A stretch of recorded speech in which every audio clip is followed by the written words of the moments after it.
नमस्कार दोस्तों। हमने कल पढ़ना स्टार्ट किया था कि राजस्थान की कला एवं संस्कृति के बारे में। और सबसे पहले हमने वो कला संस्कृति के अंदर राजस्थान के लोक देवता वो हमने पढ़ना स्टार्ट किया। और उसमें सबसे पहले हमने पढ़ा था कि मारवाड़ के पंचपीर कौन कौन से हैं। तो उसमें हमने एक कहावत पढ़ी थी कि कहावत ये थी कि पाबू हड़बू रामदेव महंगलिया जी मेहा पांचों पीर पधार जो गोगा जी जिहा। यानी इस कहावत से जो मारवाड़ की जो पांचों पीर है वो हमें याद रखना है इस कहावत के माध्यम से कि पहले कौन से हैं। तो पहले है यानी पाबू जी, फिर है हड़बू जी, फिर है रामदेव जी, फिर है मेहाजी महंगलिया और फिर है गोगा जी। ये जो पांचों लोक देवता हैं वो मारवाड़ के पंचपीर में से सम्मिलित हैं। ठीक है। तो कल हमने चर्चा की थी पाबू जी के बारे में। तो पाबू जी के बारे में हमने डिटेल से पढ़ लिया था। अब हम नेक्स्ट पढ़ते हैं मारवाड़ के पंचपीर में से। तो नेक्स्ट पढ़ते देखो वो है, उनका नाम है गोगा जी। तो हम आज गोगा जी के बारे में विस्तृत जानकारी करेंगे और उनके बारे में पढ़ेंगे कि उन्होंने क्या क्या किया। ठीक है। तो चल पढ़ना स्टार्ट करते हैं। देखो आज गोगा जी के बारे में हमने स्टार्ट किया था राजस्थान के लोक देवता।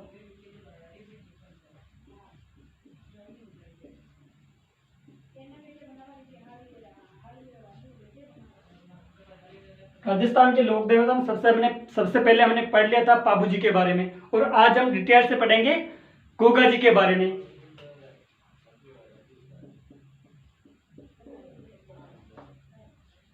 अब देखो हमें गोगा जी के बारे में क्या पढ़ना है कि सबसे पहले हमें याद रखना है कि गोगा जी के उपनाम क्या है।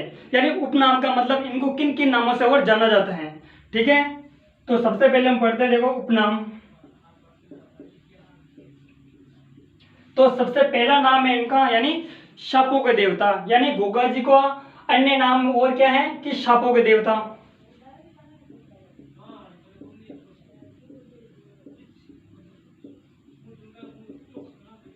फिर एक और अन्य नाम है इनका, और दूसरा नाम उनका क्या है कि जहार पीर। सबसे ज्यादा कंपटीशन के अंदर पूछा जाने वाला सवाल ये है कि जहार पीर किस लोक देवता के नाम से जाना जाता है। तो वो कौन से है, वो है गोगा जी।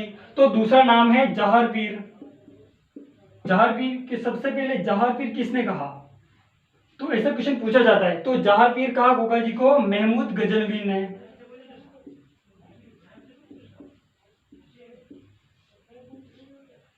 जहार पीर महमूद गजनवी ने कहा। और इसका साहित्य में उल्लेख यानी जहार पीर का साहित्य में उल्लेख सूर्यमल मिश्रण ने किया था।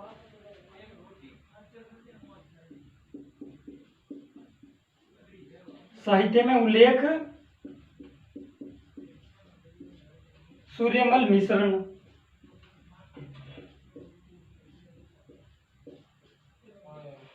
साहित्य में उल्लेख सूर्यमल मिश्र ने किया था। ठीक है। अब देखो नेक्स्ट बढ़ते हैं कि सबसे पहले हमें क्या पढ़ा है कि उपनाम। तो उपनाम आपको दोनों नाम आपको याद रखने हैं। वो कौन कौन से, वो है पहले शापों के देवता, फिर है जहार पीर। अब नेक्स्ट पढ़ते हैं इनका जन्म। अब इनको पढ़ देंगे जन्म कब हुआ। इनका जन्म हुआ विक्रम संवत 1003 ददरेवा चूरू के अंदर। देखो जो ददरेवा है, ये ददरेवा इसको हम किसी एक अन्य नाम से और जाने जाते हैं। और इस ददरेवा का अन्य नाम है शीर्ष मेढ़ी।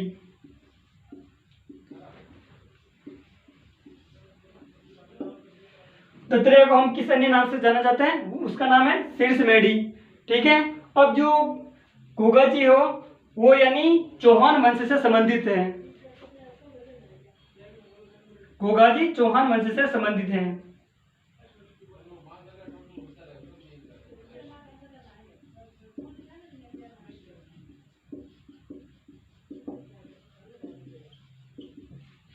अब नेक्स्ट है इनके पिताजी के बारे में पढ़ेंगे कि इनके पिताजी कौन थे। तो इनके पिताजी हैं जेवर सिंह,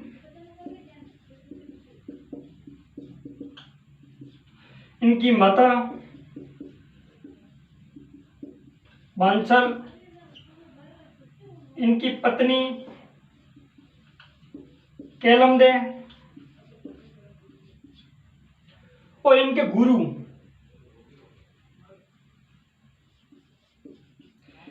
गुरु का नाम था गोरखनाथ।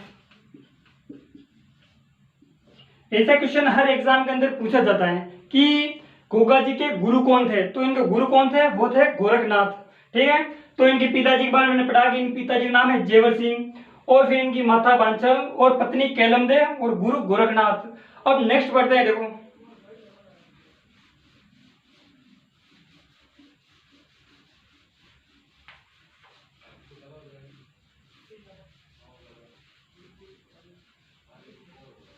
नेक्स्ट पढ़ते हैं, देखो इनके घोड़े का नाम, इनके घोड़े का नाम था नीला या फिर नीला बापा। अब देखो घोड़े का नाम क्या है, नीला या नीला बापा। अब देखो बापा का मतलब होता है यानी पिता तुल्य, ये अपने घोड़ों को यानी पिता तुल्य मानते थे ये। ठीक है, अब नेक्स्ट है प्रतीक चिन्ह। इनका प्रतीक चिन्ह है यानी पत्थर पर सर्प की आकृति।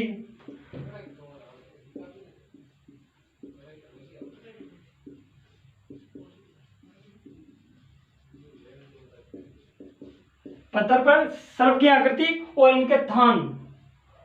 अब थान का मतलब क्या है कि थान का मतलब होता है चबूतरा।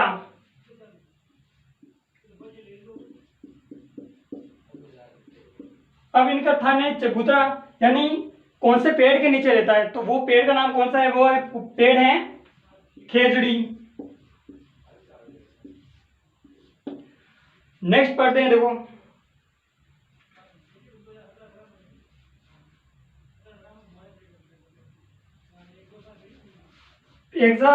ऐसा क्वेश्चन भी बार बार पूछा जाता है कि महमूद गजनवी के समकालीन कौन से लोक देवता है राजस्थान के, तो वो यानी महमूद गजनवी के ये समकालीन थे। ऐसे क्वेश्चन हर एग्जाम के अंदर यही पूछा जाता है क्वेश्चन, आपको ध्यान रखना है। यानी मैं लिख देता हूं, देखो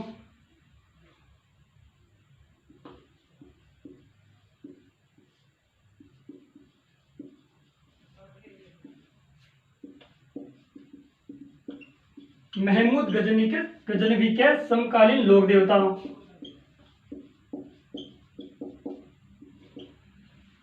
अब जो गोगा जी हैं ये मुसलमानों व इनके मौसेरे भाई थे अर्जन व सुरजन, उनसे युद्ध करते हुए ये वीर गति को प्राप्त हुए थे।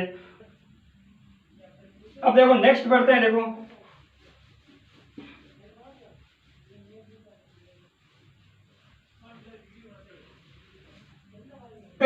जो गोगा जी का जो मंदिर है वो कहाँ है, कि वो राजस्थान के गोगामेड़ी, यानी गोगामेड़ी राजस्थान के किस जिले में है, ये है हनुमानगढ़ के अंदर। तो सबसे पहले हम लिखते हैं, देखो गोगामेड़ी। अब जो गोगामेड़ी है ये कहाँ है, या नौहर तहसील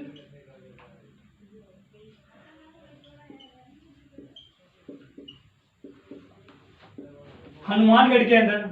गोगामेड़ी इनकी क्या है, समाधि स्थल है, या मंदिर भी इनका यही है, समाधि स्थल। अब जो गोगामेड़ी है इसका निर्माण किसने करवाया, तो यानी प्रारंभिक निर्माण किसने करवाया, यानी जो प्रारंभिक निर्माण है वो फिरोज शाह तुगलक ने करवाया था। और पूरा जो बीकानेर के महाराज गंगा सिंह थे उन्होंने इस गोगामेड़ी का निर्माण यानी समाधि स्थल का निर्माण पूरा करवाया था। एक प्रारंभिक निर्माण,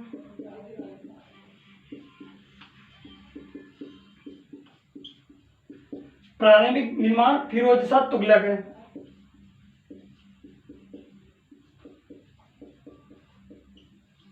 प्रारंभिक निर्माण फिरोज शाह तुगलक, और पूरा किसने करवाया, तो पूरा करवाया बीकानेर महाराज गंगा सिंह ने।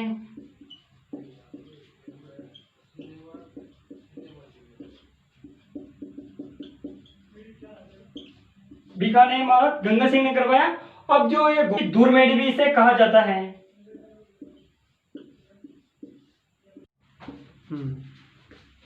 अब जो गोगा जी का जो मेला है, गोगा जी का मेला देखो किस तिथि को कब पड़ता है, वो देखो अब इनका जो मेला है तो गोगा जी का मेला यानी गोगा नवमी के ऊपर। अब जो गोगा नवमी है ये कब आती है, तो आपको पता होना चाहिए कि जो गोगा नवमी है ये भाद्रपद कृष्ण नवमी को, भाद्रपद कृष्ण नवमी को आती है। और जो गोगा नवमी के दिन यानी भाद्रपद कृष्ण नवमी के दिन राजस्थान में गोगा जी के दो प्रमुख मेले लगते हैं। पहला कौन सा है कि सबसे पहला लगता है वो गोगा मेडी के अंदर।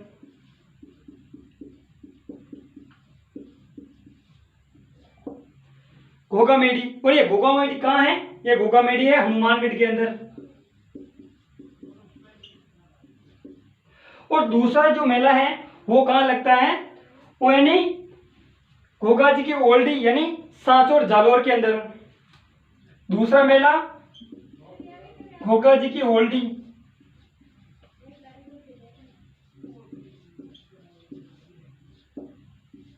सांचौर। अब जो सांचौर ये कहाँ है, ये जालोर के अंदर। ठीक है दोस्तों, पर एक रचना है, जो रचना है वो किस कवि द्वारा रचित है, देखो उस रचना का नाम लिखते हैं सबसे पहले, यानी गोगा जी का रसावला।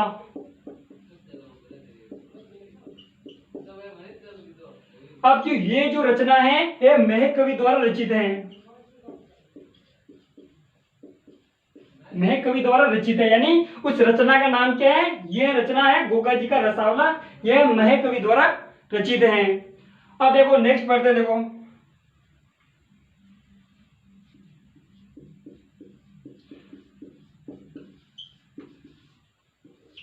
जो गोगा राखड़ी है। अब गोगा राखड़ी का मतलब क्या होता है,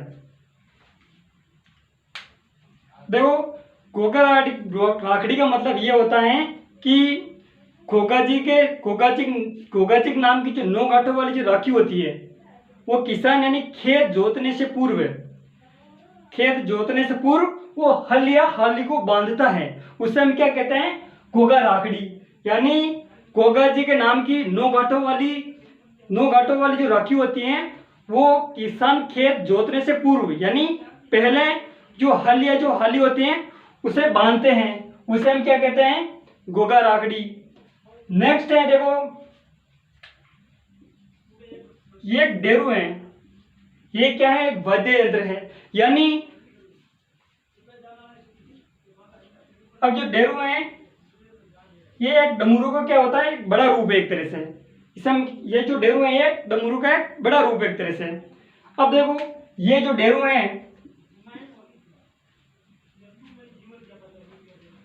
इसका वचन यानी जो डेरू जो वाद्य यंत्र है इसका वचन फड़ बांधते समय इसका प्रयोग करते हैं, किसका, यानी ये डेरू का प्रयोग, यानी फड़ वाचन करते समय डेरू वाद्य यंत्र का उपयोग करते हैं या प्रयोग करते हैं इसे।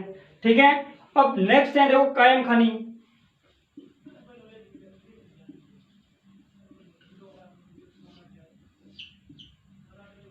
अब देखो कायम खानी, अब कायम खानी का मतलब क्या है कि जो गोगा जी की जो शत्रु पीढ़ी में जो कायम सिंह नामक जो व्यक्ति था उनको जबरन यानी जबरदस्ती करके उनको हिंदू से मुस्लिम बना दिया गया, तो उन्हीं के जो वंशज है वो शेखावाटी के अंदर क्या कहलाते हैं, कायम खानी कहलाते हैं।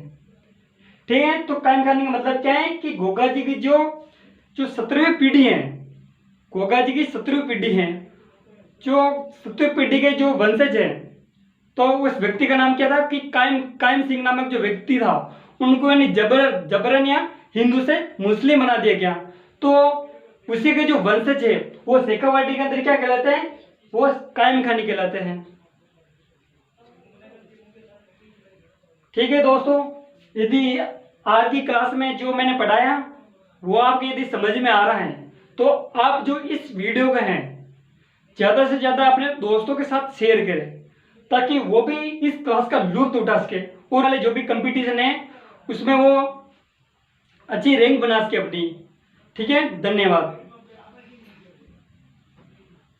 पूरी होगी।